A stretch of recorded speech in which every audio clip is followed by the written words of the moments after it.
Thanks for joining us, everyone. I'm Mike Mimoso, the editorial director here at Claroty. And joining me shortly will be Sean Tufts, field CTO here at Claroty. We're going to spend a few minutes talking about a new report published last week that analyzes the results of a survey that we conducted of 1,100 security professionals globally. We asked them about how the current economic and geopolitical uncertainty around the world is impacting how they're managing risk to their cyber-physical systems. We got some interesting data points back in some areas you might expect and in some areas you may not have expected as well. So we are excited to share this with you. Needless to say, we think it's important data to share, and it gives you some insight into some of the challenges that your peers are facing around the world. So we invite you to download the paper at claroty.com. You'll see the link shortly here on the screen. In the meantime, let's bring in Sean and kick these off. Hey, Sean, how are you? Good to see you. Michael, I'm great. Good to see you too. Yeah, first one of these we're doing. Excited to get this going. So let's just set the table, big picture. I'm curious as to what you thought of overall of the results, and what do they say to you about economic and geopolitical uncertainty and how it's impacting risk? Probably not unprecedented results, but definitely noteworthy in some areas. Yeah, number one, I love that we do this study. Yeah. We interview and poll about 1,000 OT engineers, security professionals, people at the actual intersection of OT and cyber, which is really great because we need to be getting that information up and pushing it out. So number one, I like that we're doing it. Number two, it's fascinating results. I'm coming to you from the United Club in Washington after coming from the Auto ISAC event. A lot of what we were talking about, hey, is what's real? What is a concern that you're having, tier one automotive versus tier three supplier? How can we ensure that our supply chain isn't disrupted, that our systems aren't totally impacted by cyber events? So we're trying to share from each other. I think this report can go a long way. Right. So I'm glad you brought up supply chain management because that was a big part of the questions we asked in the survey and the results we got back. And some folks are having some issues apparently. Almost half of the respondents pointing out, for example, that these shifting economic policies and uncertainty, it's adding up to risk in these environments. And I believe we had 45% that were concerned about their ability to understand current risk levels and reduce CPS risk. What's feeding that? What do you think is going into that uncertainty and just the concern about the supply chain? Yeah, I talked to a CTO at a major clothing vendor. They make a lot of their product in Southeast Asia, in China specifically. And current political climate, not to go political, but tariffs are still unknown. And that's unknown across the board, not just China, but also Europe and other theaters. And their plans are entirely on hold. If you make a product in Southeast Asia, you have 10 to 12 contingency plans on where to shift manufacturing. Do you pick everything up and walk it to Vietnam? Do you go further? Do you bring it closer to American stores? Those are causing halts in budgets, halts in progression, halts in modernization, and also halts in cybersecurity, which is, in my view, pretty dangerous. How would you characterize the risk of introducing new suppliers? I mean, what's involved? What are they facing if that indeed is the case? Yeah, introducing new suppliers into the fold is always interesting. Number one, most of our systems are entirely legacy. So, and a new vendor is going to be more digitally enabled, more cloud enabled, more bigger desires to hold the data and consult and use the data better. So new vendors only make that problem more complex.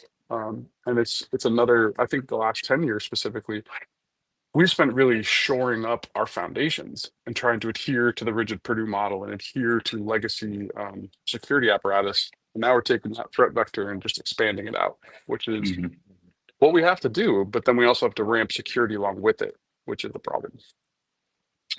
So there's another area in the report that was really interesting, and folks who responded to the survey were really vocal about their compliance efforts. And to me, it seemed like independent efforts to kind of put these security programs together around some of the traditional frameworks may not be completely effective. And, we're hearing about governments, especially in the UK and around the world, ramping up regulatory pressures. Is that your experience? Because we're hearing from the results anyway, 69% of respondents believe that their current programs adhere to standards and frameworks, but more than three-quarters are concerned about having to soon overhaul their current strategies that may or may not be working. So what's your take there?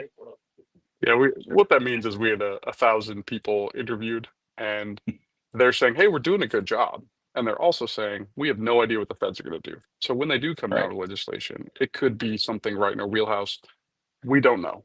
We saw that when after the colonial impact, the first two TSA memos were a little interesting. I would say from a verbiage perspective, they were really hard to implement. So I think our fear is something comes down the pipe.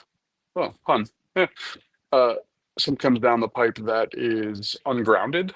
I think we have a fear that something's going to come down the pipe that's a dramatic turn from either NIST or what we've done in NERC SIP, those kind of things. And I think it's just that unknown is hard to build budgets around. I imagine it can get expensive if you start ripping and replacing out parts of your compliance program that might be working today. Yeah, I mean, and a real example, the TSA memo two, div two, it had at the end it had 48 or 46 pieces that you had to meet, control you had to meet, and at the end it was like they were getting lazy with their words. They were like, "Be SOAR," and it was, "What are we gonna do with this?" Like that's not a complete thought. It's improved since, and the recent guidance through TSA has been quite strong, but I think that is the fear is we don't know what's coming. Right. All right. So before we wrap up, there's one more area I wanted to talk about in terms of the results that we got back. And again, you can download the full report at Claroty.com. But there's a lot of interesting data that came back around third-party access, remote access concerns. Do you anticipate that organizations' remote access risks that they're going to climb as new suppliers are introduced, for example? And what does that do to overall risk from excessive remote access? Yeah, we did another study in a separate report around remote access solutions and Right. how many different versions of remote solutions are being connected to our critical infrastructure, and it's a lot. The average was four more different remote access solutions, two core OT systems, so two PLCs, two HMIs. It's four or more, which is a lot, and the results speak for themselves. Some clients had over 16 remote access solutions, so that's going to be a big collection of our known, TeamViewer, AnyDesk. It's also going to be a mix of Citrix, Global Protect, Zscaler. But then there's some other ones that are a little less IT founded, if you will. They're brought Not in by third enterprise grade. parties, not quite enterprise grade. Our vendors use them. The tier Sure. one automation vendors need that connectivity, and they're going to get it done, heck or high water. So we have to have some sort of flexibility there, but then also start setting a corporate standard. What should be done today? What is the standard? And then deviate as required, as opposed to deviate by policy. I think that's the big trend we're seeing, and really that's probably been the biggest risk reduction strategy of the last 5 years. Hmm. All right. So before we wrap up, Sean, I know we're coming up against time. Do you have a couple of recommendations around some of these results in terms of, what organizations should be looking at or considering for today and as we go into whatever tomorrow brings?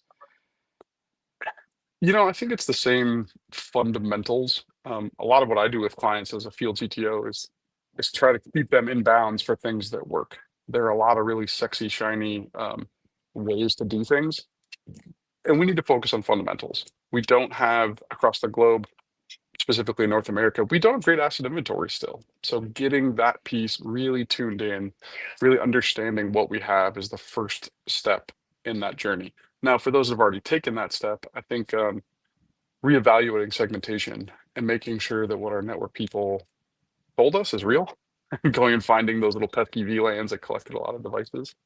I think that's probably the next best step. And then past that, secure access, really honing in who has access to what, who can get a hold of these systems and make changes.